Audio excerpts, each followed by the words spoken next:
या शाळेत आलो आहे बिब्याला। आम्ही आता 70 किलोमीटरच्या जवळपास आम्ही चालत आलो आहे आणि प्रत्येक ठिकाणी शाळेच्या बोंबा आहे। इथे सुद्धा तेच स्थिती आहे। इथे जर तुम्ही पाहिलं तर हे व्हायरस सगळे हे फक्त डिजिटल शाळेचं रेस्टोरंट दिसतं तुम्हाला। सगळं तुटताट झालेलं आहे, काही दिसत नाही। म्हणजे हे सगळे या पोरांचं भविष्य आहे। हे जे पोरं आहे या शाळेत सुद्धा 1 ते 4 मध्ये 1 ते 5 शाळा आहे आणि एकच खोली आहे एवढी। या एका खोलीमध्ये 1 ते 5 चे पोरं बसतात। 1 ते बरोबर आहे, सगळे इथंच बसतात ना।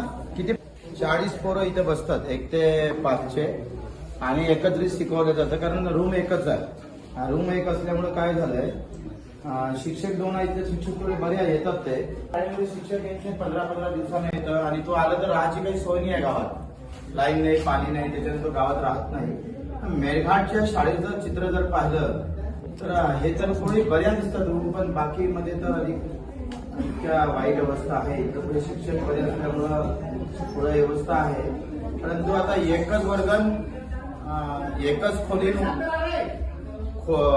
1 आहे, वर्ग 5 आहे। वर्ग 5 1 खोली, म्हणजे हा भारताचा डिजिटल भारत, विकसित भारत AI वर चाललाय। तिसऱ्या अर्थव्यवस्थेमध्ये भारत चाललेला आहे, जगाच्या तिसऱ्या अर्थव्यवस्थेत। इथं अर्थव्यवस्था ते कधी पोहोचत माहित नाही। म्हणजे मेळघाटच्या भविष्य, विद्यार्थ्यांचं भविष्य काय आहे ते तुम्हाला माहित पडेल। पिढ्या बर्बाद होईल। सरकार लक्ष द्यायला तयार नाही। पैसा म्हणतोय का गावातले शिक्षक द्या, गावातल्या मुलांना ट्रेनिंग द्या, म्हणजे ते अधिक जास्त शिक्षक मिळेल। MREGS मध्ये सगळ्यात जास्त खर्च इथं होतो। MREGS मध्ये जर रुमा बांधल्या असत्या तर 5 रुमा सहज बांधल्या झाल्या असत्या। गावातल्या मुलांना कामही भेटलं असतं आणि वर्ग खोल्या पण झाल्या असत्या।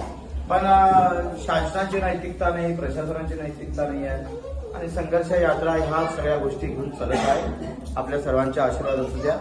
शिक्षण हे वाघिणीचं दूध आहे असं बाबासाहेब आंबेडकरांनी म्हटलं होतं।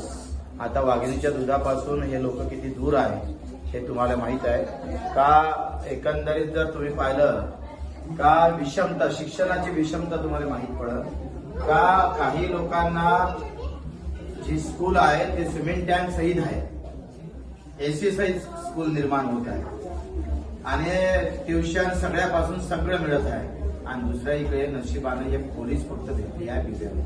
या एका खोलीतच आता या बिब्याचं भविष्य आहे। संघर्ष महत्वाचा आहे।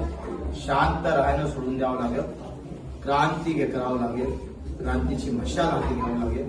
खरं तर हीच सगळ्या वेदना दुःख घेऊन आम्ही चालतो आहे। 250 किलोमीटरचा प्रवास।